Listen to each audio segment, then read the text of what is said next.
Hi!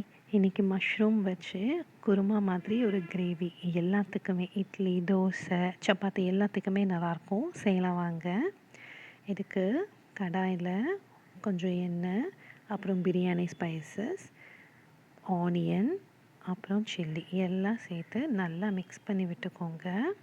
நல்லா mix பண்ணதுக்கப்புறம் சைடில் இந்த மாதிரி தேங்காய், உடைச்ச கடலை, சோம்பு இந்த 3த்தையும் ஆட் பண்ணி நல்லா அரைச்சிக்கோங்க. உங்கள்கிட்ட கேஷ்யூ இருந்தால் கேஷ்யூ ஆட் பண்ணி அரைச்சிக்கோங்க.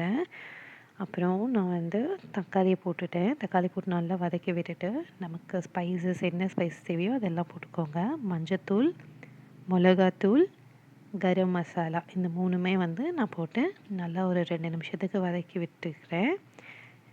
இப்போ நம்ம இந்த ஸ்டேஜில் மஷ்ரூம் சேர்த்தா கரெக்டாக இருக்கும். மஷ்ரூம் சேர்த்துக்கோங்க. மஷ்ரூம் சேர்த்து இன்னும் ஒரு 2 மினிட்ஸ் நல்லா மிக்ஸ் பண்ணி விட்டுட்டு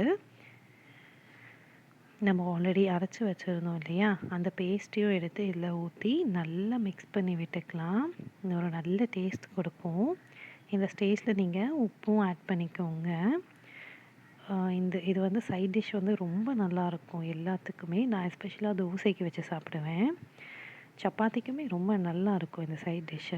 நம்ம அரைச்சி வச்ச பேஸ்ட்டை ஊற்றி ஒரு 2 நிமிஷம் நல்லா கிளறி விட்டுட்டு தேவையான அளவுக்கு தண்ணி ஊற்றி ஒரு 5 மினிட்ஸ் மூடி எடுத்துட்டோன்னு வச்சுக்கோங்களேன், அருமையான குருமா ரெடி ஆயிரும். இந்த சைட் டிஷ் எல்லாத்துக்கும் நல்லாயிருக்கும். ட்ரை பண்ணி பார்த்துட்டு எப்படி வந்துச்சுன்னு கமெண்ட் பண்ணுங்கள். நிறையா பேர் சப்ஸ்கிரைப் பண்ணாமல் பார்த்துட்ருக்கீங்க. ப்ளீஸ் கன்சிடர் சப்ஸ்கிரைப் பண்ணால் தான் நான் போட போகிற எல்லா வீடியோஸும் உங்களுக்கு நோட்டிஃபிகேஷன் வரும்.